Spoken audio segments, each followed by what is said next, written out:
สวัสดีครับทุกท่านครับนำพาทุกท่านมาที่บ้านคอนกามตำบลคอนกามอำเภอย่างชุมน้อยจังหวัดศรีสะเกษบ้านคอนกามเป็นบ้านตำบล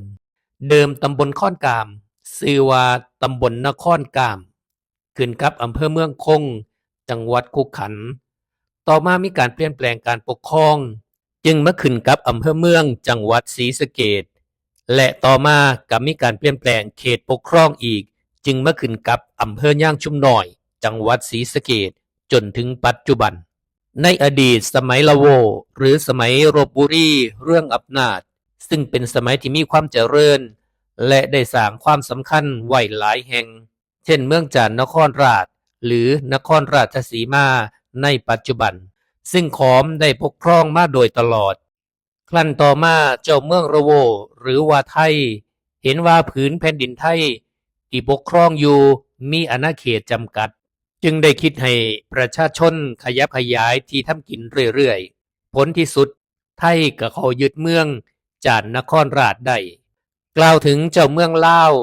หรือว่าท้าวอนุขี่นอนเห็นว่าการที่ไทยเข้ายึดเมืองจานนครราชได้จึงคิดอยากจะข้ามฟากมาทำการยึดครองเช่นไทยเมื่อลาวข้ามมาในเขตขอมก็เข้ามาทำกินในดินขอมก็ได้แต่ถอยหล่นไปเรื่อยๆไทยเห็นว่าลาวข้ามฟากมาจะยึดครองขอมไทยก็พยายามลุกไล่ลาวและลาวก็พยายามต่อสู้ฝ่ายขอมก็พยายามต่อสู้เพื่อรักษาเอกราชของตนเอง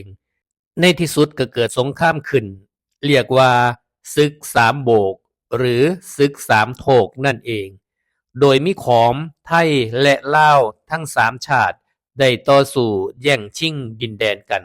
ในที่สุดลาวและขอมกับพ่ายแพ้ไทยขยับขยายอาณาเขตเรื่อยมา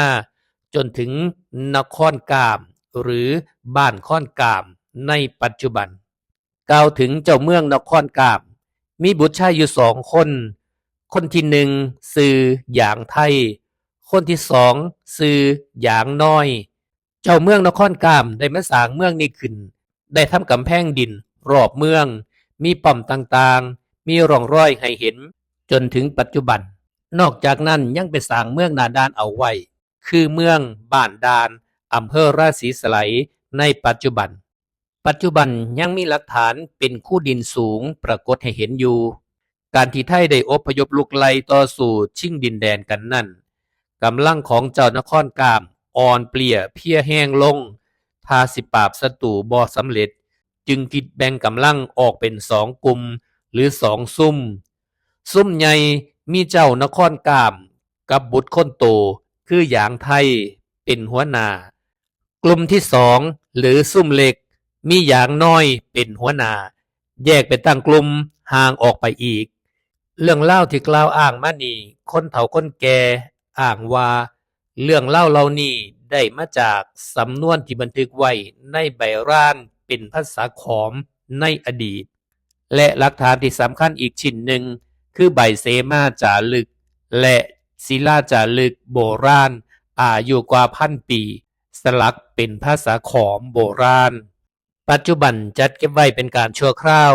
ณองค์การบริหารส่วนตำบลค่อนกามความหมายและที่มาของการตั้งชื่อบ้านค่อนกามชื่อของหมู่บ้านค่อนกามเพี้ยนมาจากค่อนกามคำว่าค่อนกามเดิมเท่าคันธนามขุนนางฝ่ายลาวได้เดินทางมาในละแวกนี้เป็นเวลาพบคำพอดีจึงหยุดพักที่โน่นพักปัจจุบันอยู่ทางทิศตะวันตกของบ้านค่อนกามซึ่งมีต้นไม้รอบจึงไปหาอาหารที่โน่นขาขีบขุดได้ที่นายโมซึ่งเมื่อจับได้แล้วจึงเอาเถาวัลย์มัดขาติดกันแล้วเอาด้ามเสียมค้อนใส่บาเดินทางกลับที่พักพอถึงบริเวณบ้านค่อนกามในปัจจุบันจินายโมได้ดิ้นรนและหล่นลงมาเหลือแต่ขาค่อนกามอยู่บนบาจึงเอ่นว่าค่อนกามต่อมาเสียงจึงเพี้ยนจากค่อนกามมาเป็นค่อนกามจนถึงปัจจุบัน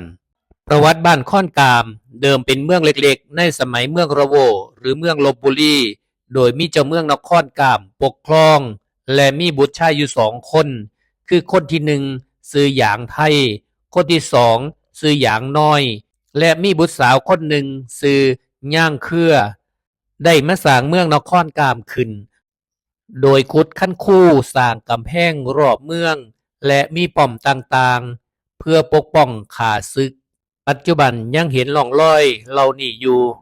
และได้ไปขุดตั้งคันคูเป็นเมืองนาดานปัจจุบันคือบ้านดานอำเภอราชสีสไลยจังหวัดศรีสะเกษปัจจุบันคันคูเหล่านั้นยังคงหลงเหลือให้เห็นร่องรอยอยู่และต่อมาเจ้าเมืองจึงได้แบ่งกองกำลังให้ลูกชาย2 คนคุ้มไพร่พลไปสร้างเมืองนาดานโดยคนพี่ได้กำลังไพร่พลหลายกลัวาเอิ้นว่าซุ่มใหญ่ส่วนคนที่2ได้ไพร่พลน้อยกลัวาเอิ้นว่าซุ่มน้อยจึงเป็นที่มาของย่างชุ่มใหญ่กับย่างชุ่มน้อยและต่อมานครกามได้เสื่อมลงตามกาลเวลาแต่ยังคงทิ้งร่องรอยทางประวัติศาสตร์ความเจริญรุ่งเรืองเป็นมรดกให้ชุมชนรุ่นหลังได้สืบทอดต่อมาปัจจุบันชุมชนบ้านค่อนกามมีเขตปกครองอยู่6หมู่คือหมู่1หมู่2หมู่4หมู่7หมู่8และหมู่13มีครัวเรือนอยู่ประมาณ992ครัวเรือนและมีประชากรอยู่ประมาณ 3,400 คนมีวัดเป็นสถานที่ยึดเหนี่ยวจิตใจอยู่3แห่งคือวัดค่อนกามก่อตั้งเมื่อปีพ.ศ.